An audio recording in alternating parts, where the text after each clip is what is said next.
Parkinson's is degenerative and progressive.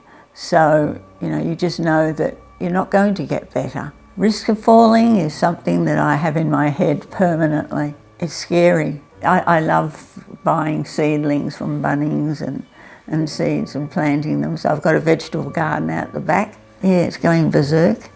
And people say, why are you so hooked on gardening? Because it's making things grow and live, and that's sort of really important to me, because there's so much in my life that's black and dark, and plants give me life. My body craves more Matapar than I normally give it, and it's just so tiring. I tend to find it difficult to get out of the chair. Even with a lift chair, it's still not easy, because I have this sensation of falling out of the chair. The parts of the day that I find challenging is the afternoon.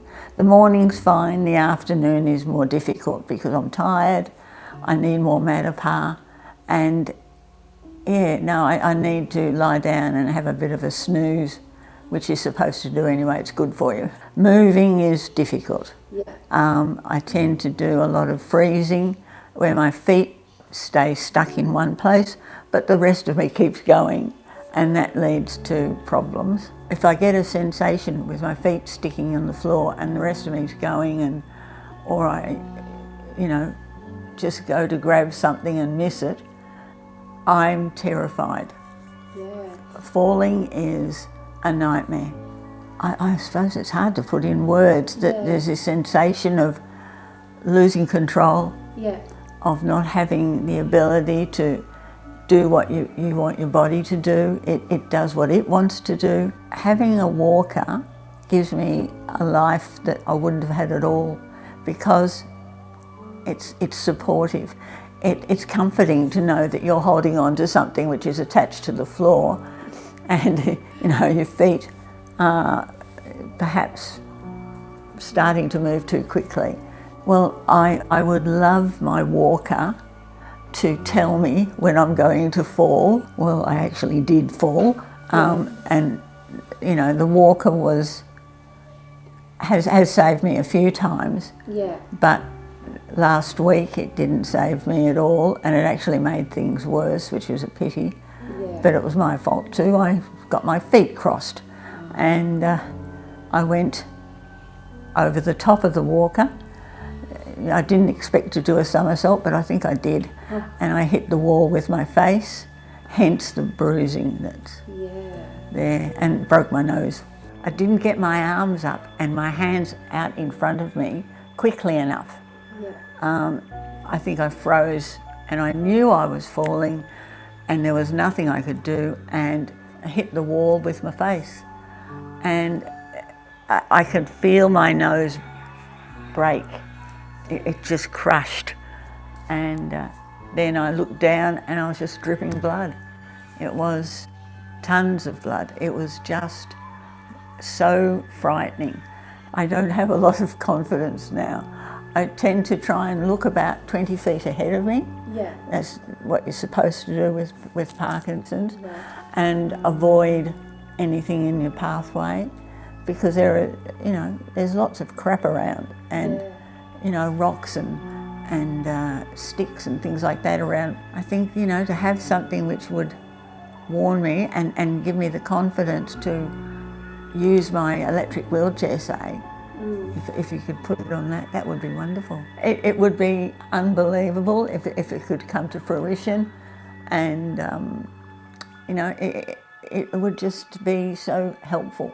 I've got several friends with Parkinson's, and they've all had falls, they've all had broken bones, they've all ended up in a hospital, as I have too. And it's just the thought of having something which may stop a lot of that happening is just bliss. Okay, so this is a little app that we've developed at the moment. Again, still very prototypey. The idea is that what you can do is detect, and you attach it to the walking frame, and then it will just record in the background. And what will happen is we'll put this here into the walker, and we'll flip it down. And then away you go. And so what it's doing now is using the camera to look at your feet and how you're walking. And it will pick up that and sort of do a bit of an assessment in terms of where your feet are, how big your steps are, how far you're walking, the types of surfaces that you're walking on. And then what we do is then look at all these different sort of measurements, how fast you're walking, how symmetric your steps are. That's excellent. And how much your feet are coming off the ground. And the idea is then, as we were discussing before, you can look at how that changes throughout the day, how it corresponds to the medication, whether adjustments to the medication might be needed at given points in time.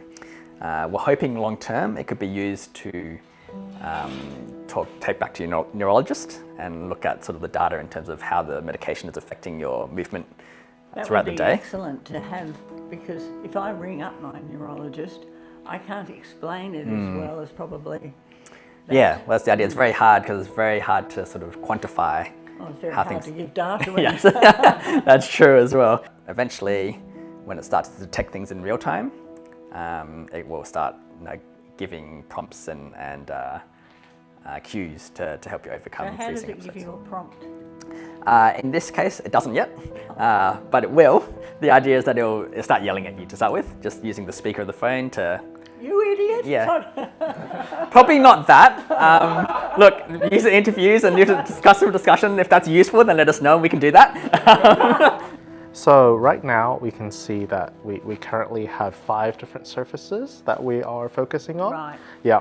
And right now we're just using the camera to look for those surfaces.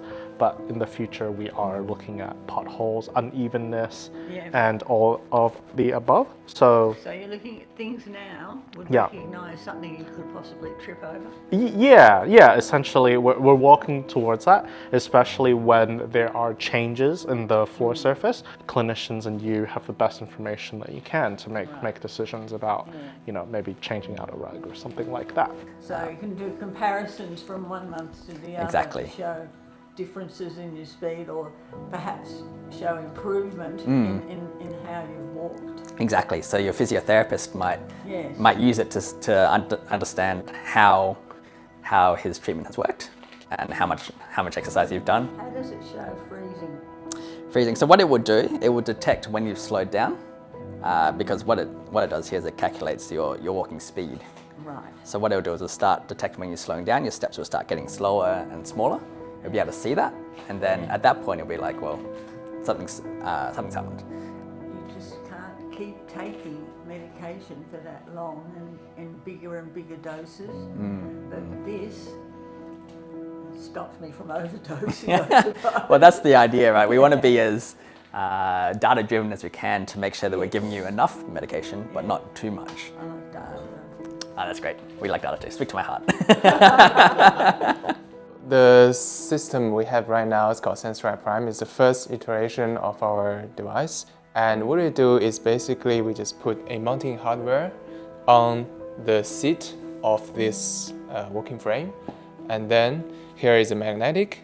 And this is our core piece of tech. That's a software piece running on a smartphone, which utilizes all the different sensors on the phone to capture all this information in the environment and about how you walk and process it and present it.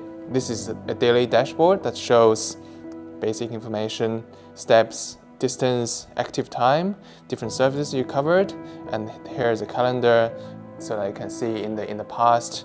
What's happening behind this is that the phone can detect its orientation, so it can tell when the seat is flipped up, when the seat is flipped down. And with the sensor inside, it can also tell the movement of the frame walker. So as soon as the frame walker starts to move, it starts to capture all this information. And as soon as this frame walker stops to move, you leave the frame walker, you go somewhere else, it doesn't do anything at all. So this makes it really simple for the user. Don't need to think about anything about the device. It's like invisible. So this is a project which is spinning out from the University of Melbourne.